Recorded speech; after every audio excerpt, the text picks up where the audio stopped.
These two guys have Minnesota sports flowing in their veins. Mackey and Judd on Score North and ScoreNorth.com.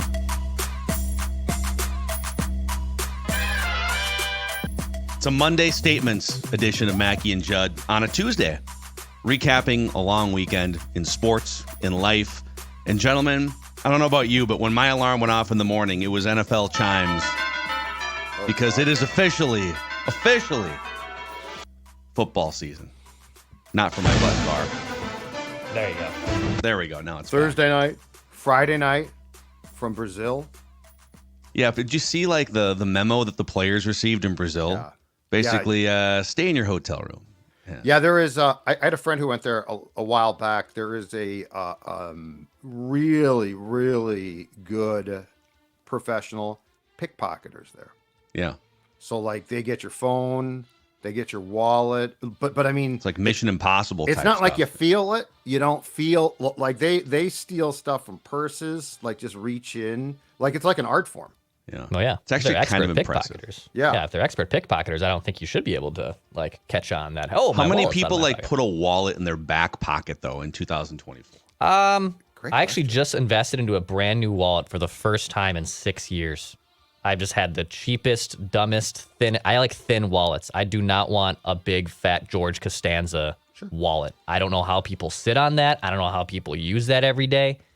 I will say, though, it's probably in my back pocket more than 50% of the time. Depends on the pants I'm really? wearing. It feels dangerous. Depends on the pants I'm wearing. Like my joggers today, they don't have a back pocket, so I I- can't put it in the back pocket. But like if I have dress pants, You're on, it's in asking the for back those. pocket. You're asking for the pickpocketers to Starting with what you said, like 20 years ago, it occurred to me, why am I sitting on something? Right. Yeah, I have my no back's ass, all too. out of alignment. Like why? Yeah. Like I can literally put this in my front pocket, Yep. which is absolutely fine, right? Yep. Yeah. So it wasn't the pickpocketing threat. The thing It now was a comfort is thing for you. yeah, it was comfort. But the thing now I'm with is Judd on this. women with their phones put them in their back pockets all the time. Okay. Sticking halfway out, you know. Yeah, but I mean, I see it all. Yeah. Dawn does that. Like it's. But I it's think done by and a I- lot of people. I think Amin El Hassan talked about this. I think it's a dangerous game combining your wallet and phone as one. Because if that thing whole gets stolen, then you're really bleeped. Oh, good Like point. then, like you lose your wallet and your phone all in one compartment. I don't know if I like that. I mean, it's a good point. That's generally how I roll. Is the Do you? the phone wallet, so it's Yeah. just convenient. Oh, no. But I don't Dex No, brings it not up. me. Not me. I No, separate. I gotta be naked. I have a Great statement to start off on this Tuesday. Monday statements Be on careful with Tuesday. your wallet. Be careful with your wallet. Don't combine it kids. with your phone. No, my statement is never get excited about late round quarterbacks. Jaron Hall, Seattle Seahawk, his Vikings career, time of death. I guess it would have been on the waiver wire sometime yesterday, but yeah, he doesn't even get into a second year as a Vikings quarterback. But it's funny, like when he was drafted, I feel like even us, like, okay, could you talk yourself into him maybe being developed? Look at some of the other guys, and then we pick out the one example out of 100. Like Brock Purdy was a 7th round pick, and he almost won MVP. Or Tom Brady was a 6th round pick, and look what happened to him. And as we found out, for every Brock Purdy, there are 20 Jaron Halls. And we've kept a tally on this for the last several years as the Vikings have been in the hunt for drafting quarterbacks. So I believe now the tally is 150 quarterbacks drafted in the I think it's 155 drafted in the 2000s, 4th round or later. So like 150, 155. And about 9 of them have panned out in a quarter of a century. And 90 to 95% are just complete busts who weren't even backups. And you can, I think, add Jaron Hall probably to that bucket. See, I think they're so much fun though because it's the brief flirtation and dalliance that makes it special, right? Jaron Hall, J.D. Booty, McLeod Bethel Thompson, Heineke. It's the chase. It's the chase. Yeah, exactly. Yeah. It's the pursuit. and there's always, because they're either late round draft picks or sometimes just flat out UDFAs. It's the like, what if they get this guy? What if he does this? Look at that arm. Look at that arm. Look at, oh my God. Did you see the third play of the preseason game back in 2012? So you're right. But I also think like I wouldn't want to stop now because I can't stop with slappy quarterbacks. But they're It's all fun. it's I get that you have to take shots because Sure. it's the most important position in sports. You do need backup quarterbacks, and so but even the list of guys 4th round or later that have become viable backup quarterbacks is so if this by my calculation, last quarter century, Brock Purdy, Kirk Cousins, 4th round pick. So if you cut the line 5th round and Sure. further, it's even worse. Tony Romo was undrafted, had a nice career. Dak Prescott, I think, was a 4th rounder. Yep. Tyrod Taylor, Matt Castle, Ryan Fitzpatrick, David Garrard, all those guys were like multi-year decent starters. And then there's kind of the backups who maybe started for a while. Keenum, Brian Hoyer, Gardner Minshew, Trevor Siemian. Right. Now we start to really draw a hard line. So it's even hard to find a backup quarterback that you would trust when you're fishing around 5th and 6th and 7th rounds. But I get Absolutely. it. You got to take shots. But Jaron Hall, it wasn't a good run, but it was a run as a Viking quarterback. We tried to get you back. You just elected to sign. He spurned the Vikings. Because he is I think the Seattle Seahawks only have 2 quarterbacks on their active roster, so he signed to the practice squad as their 3rd, and here he wouldn't have been the 3rd. But I mean, we tried to keep him. He rejected us. Damn it! Rejected us. Yeah. Go ahead, Dex. Oh, okay. Next statement for me. Week 1 for the Vikings is a must win. It's a must win game. Week 1, baby. Must win. Giants, softy on the schedule to start. They have a gauntlet of tough opponents early on. They have, even with their first two of their first 3 games at home against the Niners and Texans. Those are still very good teams. You won't be favored even at home against those teams. You have to go to Green Bay early. You have Detroit. You are on a short week against the Rams after that.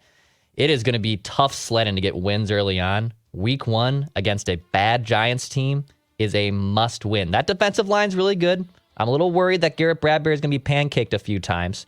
However, I think the Vikings have the chance here to control that game if they want to, if they establish the run early and they get their playmakers the ball. I think the Vikings have to win Week 1 against the Giants. It's a must win. A lot of cliches in that last sentence. A must win, establish the run, and get ball to playmakers. The checklist for Week 1. A lot of the checklist there. I was a little thrown off too by Judd. I'm sorry, I skipping didn't and mean. Judd, you I passed the ball. passed up. You did kind of. Speaking passed of the backup ball. quarterbacks, I had to I was Well, you just thrusted came- into the offense under You just center, came under back. the guard. I've been doing shows and The stuff. play- I thought the I'd throw play the ball. I clock thought is I'd pass the ball. I put the ball behind the back pass, and But you didn't just were communicate before the huddle Well, it brawl. was an You were audible. It was an audible. I got to the line of scrimmage. Audible. You're just like the play clock's winding down. Omaha. Let's go. Omaha. I mean, my goodness gracious. But if they lose, It's gonna it be tough depends on sledding. what is the bar. Like it's a must win if you are praying to make the playoffs, right? Yeah. I don't know. There's a must win in my opinion this year because my expectation is not like they should get off to a hot start, but where I agree completely with Declan is they should win. I think they're a better team than the Giants. Yeah, they're a road favorite. Yeah. So they should win, but I don't know. I honestly right now don't know what the bar is because I don't know if there is a bar for 2024. Like do you have to oh my God, you lost this game. It's a calamity. It's a catastrophe. I don't know that game exists as much. The ceiling is the roof. Thank you, Michael The Jordan. Vikings. This Okay, season. now Yeah. I'll go. I think I'm going to go. Actually, I think I'm just gonna butt in. No. I got this. I got this. I'm going to stay with football, but I'm going to go away from the Vikings for a second, and I'm going to revisit last Thursday night at Huntington Bank Stadium. And here's my statement. Man, of all of the teams I watch in this town right now, so the Twins, the Wild, the Wolves, the Vikings, and the Gophers. The Gophers offense might be the single most painful thing going in Minnesota sports right now. Yeah. It might be, everybody has their problems. Vikings got some problems. Wolves actually have a lot of good. Wild has problems. The Twins we can talk about and certainly will on a Trevor Plouffe Tuesday. but I'm not joking. I think right now the single most difficult thing to watch is that offense. It is atrocious. And I don't know that the new quarterback Brosmer, like he struggled, but to me this starts with Fleck now, who by the way came in, if you guys, Pete Thamel, who is a very well-respected national college writer, did a great in-depth piece on Fleck either when he got here or around the time he left Western Michigan about what an offensive genius this guy was.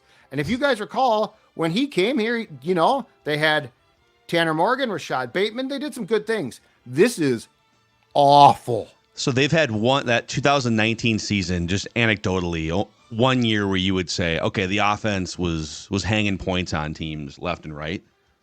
But that offense also just kind of felt like drop back and throw it up to first-round NFL wide receiver Rashad Bateman. They've had some good running games, and they've had some good running backs. But, yeah, it is it's the opposite of innovative. By the way, I think I saw that it's 18 Big Ten teams, right? And all of them have now played a game. Yeah, the Big Ten is now 17-1 Yep. after the first leg of the season. The Gophers being now, in fairness, some of the Gophers played an actual opponent in North Carolina. Some of the other Big Ten schools were playing, directional schools from God knows where. But yeah, it's so tough because he is largely one of the better coaches in like the last 75 years of Gopher football. And I've kind of told myself after that 2019 season, the bar for this program is not Ohio State. You're not bringing in those level of recruits. It's just like, it's not Michigan. You're not bringing in 5 stars. I don't think we can ask for a whole lot more than what he gave us in 2019, which is 11-2, a New Year's Day bowl victory over Auburn. That's great. And I've kind of told myself for 5 years, I am now emotionally distancing myself from the outcome here. No longer am I going to get pissed on a Thursday because they went wide right for a game-winning field goal against North Carolina. But it does raise a question of, what do you want this program to be? Is it too reactionary to start talking about PJ Fleck's job security? Or do we just have to sort of swallow hard and deal with the fact that, you know what, this program is what it is. Once every 6 years, they might pop up and compete in the top half of the Big Ten. The 2 missed field goals sucked, okay? Deciding to run on 3rd and 9 in the red zone is the most preposterous, stupid thing I've seen. And so this is the thing. I honestly, he can keep his job. I don't care about that.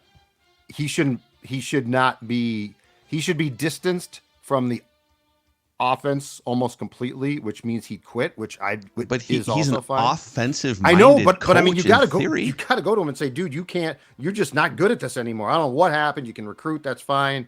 But, you're running on, and the crowd is booing you, and you're running on 3rd and 9 in the red zone of a home game. I mean, what are we doing here? Dude, but the I mean, 3rd and 9 call was wild. It's an eyesore. It's an eyesore. It's like the Gophers on a weekly basis now, at least at home games, go out on Huntington Bank Field and drop garbage. They litter. They're littering college football. Is there a bigger gap between how a coach comes off in his marketing, recruiting? No. He has a level of brashness and even, I would say, innovation to the way that he markets and recruits, right? Versus how cowardly his play calling is. No, there's not. It's just like, dude, 3rd and 9. And by the way, Football Karma struck him down because they were playing conservatively. They were trying to avoid a turnover so they could line up a 26-yard field goal. And they clank the 26-yard field goal, which is football God saying, come on, dude. Come on. You got to at least try going for it on a 3rd and 9. Eyesore? Okay. Absolute eyesore. Okay. I'm going off the sports grid here for a second. You guys can bring it back if you want to, but here's my next statement. We need to talk about state fair expansion. Oh, yes. 12 days might not be enough to contain the Minnesota State Fair. And I see Judd shaking his head. Judd is anti any sort of fun gathering outside of I'm anti-state a sporting event. But I get your point here. This point makes sense. But the Minnesota State Fair broke its 5th attendance record this year on Sunday. I think we may have had a 6th attendance record yesterday We're still waiting for the final tally, I believe, on Labor Day. But officials counted 256,015 people who visited the state fairgrounds on Sunday, which shattered the previous second Sunday attendance record by over 11,000 visitors. So I don't know if it's 14 days. Do we need 3 weeks? But it kind of feels like we're trying to cram too many people. Well, do we need to expand the footprint? I'm open to expanding the footprint or the number of days or both. Should we move it? Can St. Egan? Paul that footprint is locked in? What if the Wilfs came in and built a bigger footprint Let's for the move state it. fair? Let's go Move it to where? to South Duluth. A lot of area there. A lot of area Duluth? there. So like Forest Lake or Let's go to where I'm just saying if the expansion of the state fair might call for a sports-like conversation about does the state fair have to be moved to a bigger footprint? it does feel. I mean, I'm telling you, the facilities, the crowded. bathrooms, a little grimy, outdated. If this was a sports team, they'd be threatening. They would say, "Our state fair, you're in trouble. You never know. We might be going to Portland." If I'm the Wilfs, I'm looking to maybe build a outdoor concert venue, bigger footprint, better parking, shuttles, amphitheater. That's a hotels. great idea. Yeah. Oh yeah. I mean, they expand that blue barn area. Like that was an expansion about 5-6 years ago. Like that, and that was a like the that animal is a barn. No. The blue barn. The blue barn is like The basically south of our booth in that corner area of the lot. Like that area is only like 5-6 years old. That's Right, but and they expanded that's it just the start. pretty big. Is that So, the food building, or is that different? It's different. Okay. The food building is like where the where the cheese curds are, where the ballpark right, cafe is. Man, you haven't been to the fair. Like do you not have your fair legs down where the blue barn is? No, I don't ever walk around. Dude, the fair. we were there. I don't know. Judd and I were there every day for like 6 hours for years and years and years, and that stopped a few years ago. And I go like once on the Saturday that we do our live show. PTSD. And so I just need a break from being there hours and hours and hours a day. I respect the state fair. I feel like Judd disrespects the state fair. I have a healthy love and respect for the state fair. It's just I'm not a fair fan. It got a little too clingy and codependent for me. So Just to be clear, I don't like fairs across the board. This is not a particular fair. It is all fairs I don't like. I ran into Ross Brendel's dad works at my local liquor store. I see him all the time. And he was talking about I went in there on Friday night, and he was talking about how Ross was, criticizing and was very tired of the state fair, of all the stuff and everything that goes into it. But then he goes in the same sentence, but I'm going to go on Sunday because Semisonic's performing. And I said, if that's not the most Ross Brendel thing I have ever heard. He's working his ass off, and he deserves a day off, but he's going to go to the fair and go see Semisonic because it's a mid-90s band. And he needs to see them. he needs to see closing time in I was person. going to say, and they finished with closing time for the yeah. fair, which was absolutely perfect. Yeah. Finch Home Solutions should have a booth at the state fair, Judd. Wouldn't that be something? They just drive those little vans around. You know what? That's a great idea. In fact, let's say the state fair does move, and they say, you know what? We got to build everything Electrical. new. I'll build everything new, barns and food buildings and blah, blah, blah. Well, Finch Home Solutions, and you see them leaving right there. They would be the people to do all of the electrical work because they have big or small projects. They have the ability to get them done fast, courteous, professional. They will, show up at your house. They showed up at Sports Dad House. They knocked. Guess what? Sports Dad said, come on in because you guys are the best. That's right. Sports Dad doesn't let anyone into his home, but Finch Home Solutions came right in and took care of a couple of projects, big and small, and now they can do the same for you. Fall is coming. If you're going to install a hot tub, for instance, you know who's there to do all of the electrical work. Finch Home Solutions. Check them out. FinchHomeSolutions.com. FinchHomeSolutions.com. They love two things. They love the Vikings, and they love making sure that your home is safe and sound. Hey, also, maybe you're a little sad that the state fair is over and you're looking for more public gatherings with great food. Well, we're giving away a 4-pack of tickets to the Minnesota Renaissance Festival, which is still running through the end of September, weekends through September 29th. We're giving away a 4-pack of tickets to the Ren Fest, as we call it here, Renaissance Festival. Listener reward section of the Score North app for your chance to win. Okay, back to Dex. My next statement, I'll stay off the sports grid. So I'm now 31 going on 32. I'll be 32 in December. And the Labor Day scaries still hit me as if I'm starting school the next day. I have been out of high school for 15 years. I've been out of college for 10 years almost. And the Labor Day scaries are still very much there. They're as like an adult. preconditioned and wired from when you were 7 years old, right? It's finally terrifying. gone.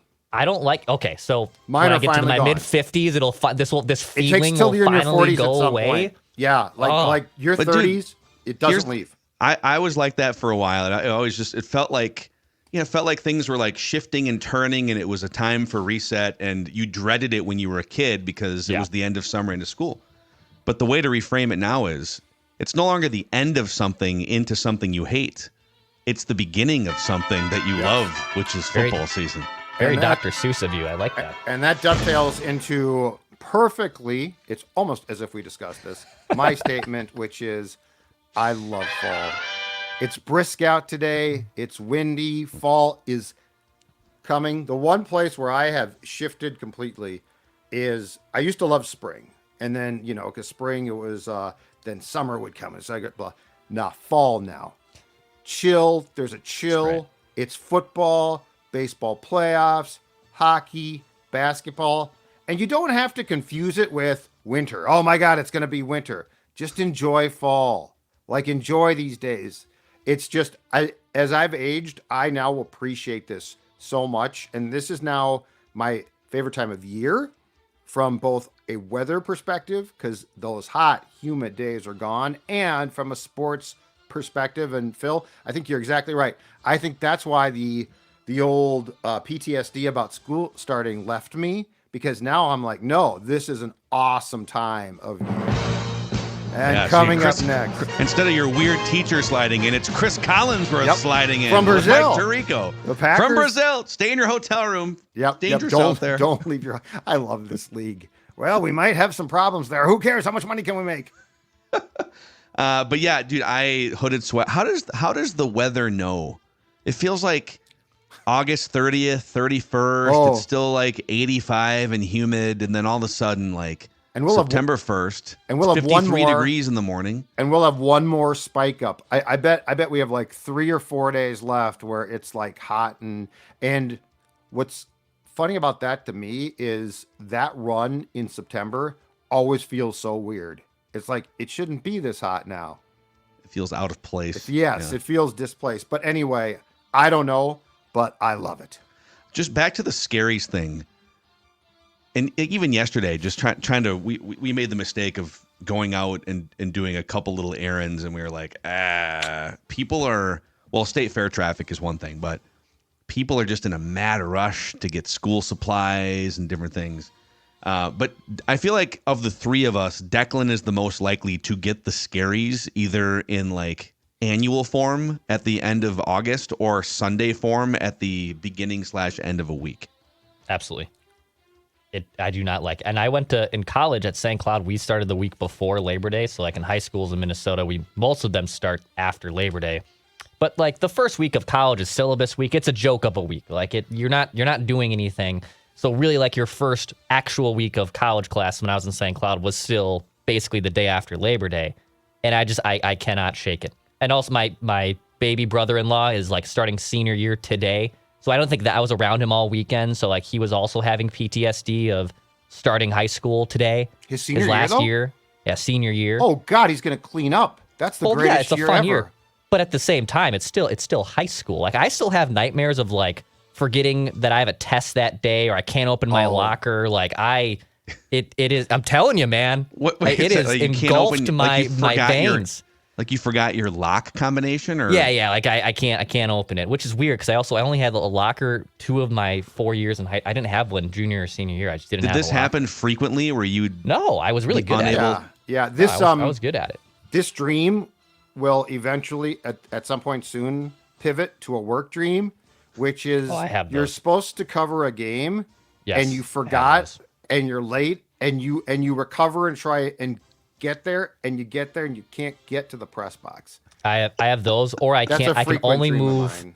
I can only move backwards. I can't run forwards. I also have those ones a lot too. I can move backwards. That one.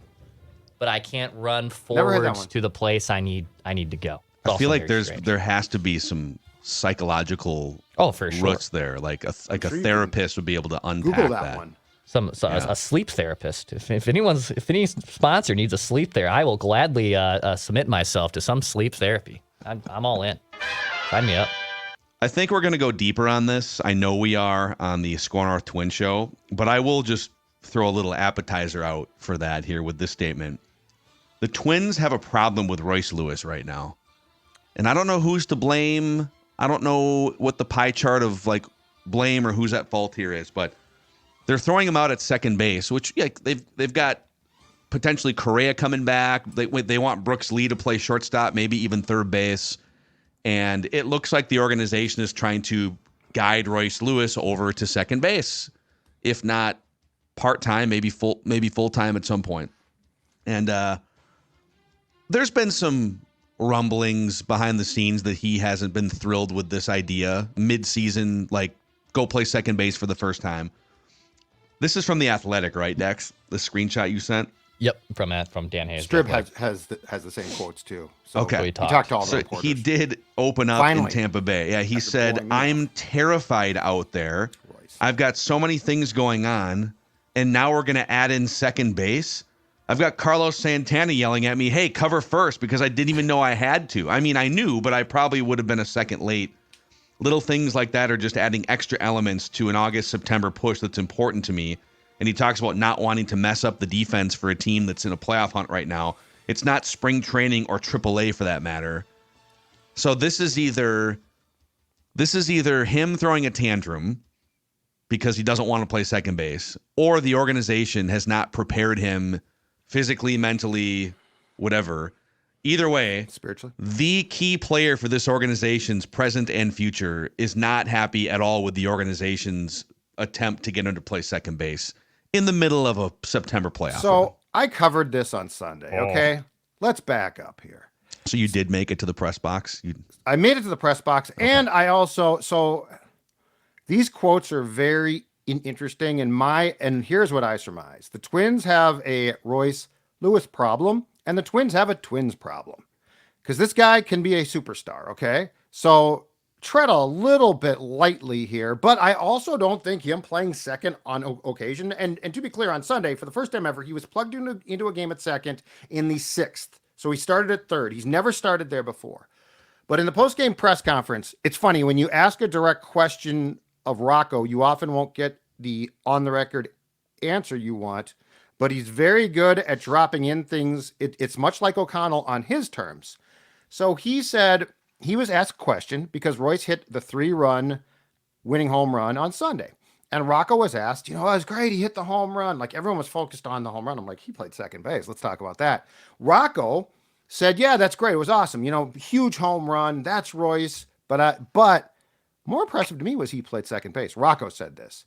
And in the midst of his very coordinated, well thought out quote, he said, we told him you're going to second base. In other words, he didn't have a choice. And I noticed when he came out very late. So for the top of the sixth, he was very late. Santana was already warming up Brooks, Lee, and Miranda. And Royce came out. But anyway, so Rocco talks about this. So I'm like, well, that's intriguing. And I actually asked him, I said, Rocco, you keep saying things like you told him to go play second, and that he's talked about his fear of playing there before. Is this a problem or something? And again, he was going to answer that the way that he chose to. So it wasn't a great response. It wasn't bad. But then Royce in the clubhouse, I pulled him aside and I said, hey, I'm Judd from Score North. He's like, I love you guys' show. I said, what do you think about playing second base? He goes, I'm not going to comment on that right now. So clearly he wanted to think out his comments, which he then gave in Tampa Bay. But the point is, we've got a double problem here. One is Royce Lewis playing second base. When you think about, especially in a pinch, what he can add can help this team. But this team also, and we talked about this last week, is putting him at second base. And Royce is if you read those quotes fully, is lecturing the Twins. He's saying this is something you do in spring training. This is not 100%. something, and he ain't wrong about that necessarily. So I think that this is a double-sided problem, which this strikes me as the way that you would treat a guy who was an okay player. But both sides have to be careful here, because the Twins are asking a guy in the midst of a season to move to a new position. I'd like to see him play that, but we know that Royce is going to be Royce as well. So we got a problem here on both sides. In true Batman transition sounders fashion, more to come. Different bat time, different bat channel. We will talk about this on the Score North Twin Show with Trevor Plouffe, who is no stranger to playing all the different infield positions. And who was the first person to tip us off to the fact that Royce was probably not the best guy to play third base. Yeah. I never would have we'll picked do up that. Purple Daily, today we will pick the Vikings schedule for the final time before the season starts, and a scoop session with Doogie, too, on the Minnesota Sports with Mackey and Judd podcast feed and Score North YouTube channel. It's football season. It's fall scaries, but that's okay. We have smell football. the fall air. You smell that fall air? It's gorgeous.